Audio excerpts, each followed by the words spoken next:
Hello friends, my self doctor Anil Sharma. तो आज हमारे पास ये पूजा जी आए हैं और इनकी एज है 23 इयर्स और इनकी कंप्लेंट है कि इनके जो विजडम टूथ होता है, अक्कल दांत, वो बार बार आ रही है और जब वो इरप्ट होने लगती है तो इनके जो माउथ ओपनिंग है, मुंह के खोलने की जो ओपनिंग है वो कम हो जाती है। तो आपकी एक मिनट आप बताना जैसे कितनी फिंगर ओपनिंग हो रही है। ये अभी देख सकते हैं आपके अब इन्फ्लेमेशन इन केस में हो गया, सिर्फ 2 फिंगर, वो भी 2 भी ढंग से जा नहीं रही हैं। ये नॉर्मली 3 फिंगर्स ओपनिंग होनी चाहिए। तो इनके केस में ऐसे तो ये ओरल सब म्यूकस फाइब्रोसिस में होता है कि उसमें जो पिछले वाला जो अपर पैलेटल एरियाज होता है और बक्कल एरिया, उसमें जो फाइब्रोसिस होने की वजह से माउथ ओपनिंग रिस्ट्रिक्टेड हो जाती है। मगर इनके केस में जो है इनका जो दांत है, विजडम टूथ है अपर, वो इम्पेक्टेड है। तो हम आपको दिखाएंगे उस दांत को। ये तो आए थे हमारे पास कि इस दांत की आरसीटी कर दो।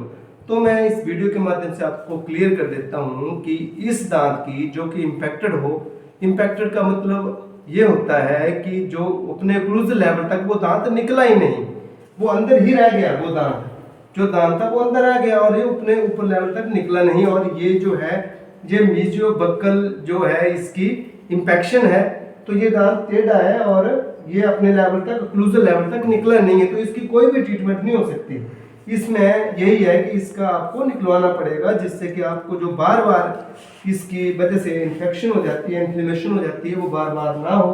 तो आपने जो ब्रशिंग करनी है, थोड़ा मुंह बंद करके इसको बाहर वाली साइड आपने निकाल लिया करना, ठीक है। ढंग से ब्रशिंग किया करनी। तो हम आपका चेक करते हैं, फिर दिखाते हैं कि देख रहे हैं कि इनकी फिंगर 2 फिंगर ओपनिंग है और ये देखिए ये दांत बिल्कुल इम्पेक्टेड है। लास्ट में भी आप मिरर में देख सकते हैं कि बिल्कुल भी नहीं दिख रहा है, बिल्कुल अंदर है। और इसने इसके पेरिकोर्नल फ्लैप में जो दांत के राउंड फ्लैप होता है उसमें बहुत ज़्यादा इन्फ्लेमेशन कर दी है। तो इस दांत को हमें निकालना ही पड़ेगा, ठीक है जी। तो इस दांत आपने इसका एक एक्सरे करवाना, ठीक है।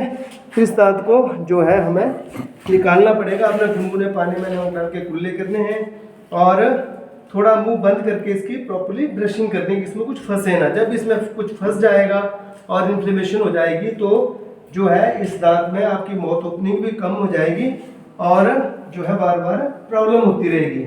इसका बेस्ट सोल्यूशन यही है कि इस दांत को निकालना ही बेहतर है। हमें एक्सरे में ये कन्फर्म हो जाएगा कि ये दांत नॉर्मली निकल सकता है। जैसे कि दांत बनता है तो हमें इसकी सर्जरी करनी पड़ सकती है ना, ठीक है। मगर डरने की कोई बात नहीं है। अब दांत निकलवाना चाहे वो सर्जरी हो, हम उसको सुन कर देते हैं लोकल एनेस्थीसिया दे करके, फिर आपको बिल्कुल भी पता नहीं चलेगा, ठीक है।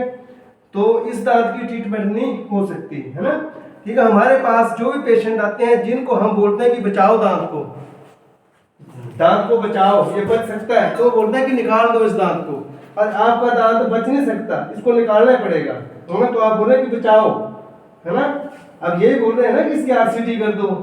तो आरसीटी उसी दांत की होती है जो हमें दिखाई दे, अपने लेवल तक है ही नहीं, तो कहाँ से इसकी आरसीटी होगी, ठीक है। जो बेस्ट ट्रीटमेंट वो है इस केस में आपके, वो सिर्फ इसको निकालना ही पड़ेगा, ठीक है।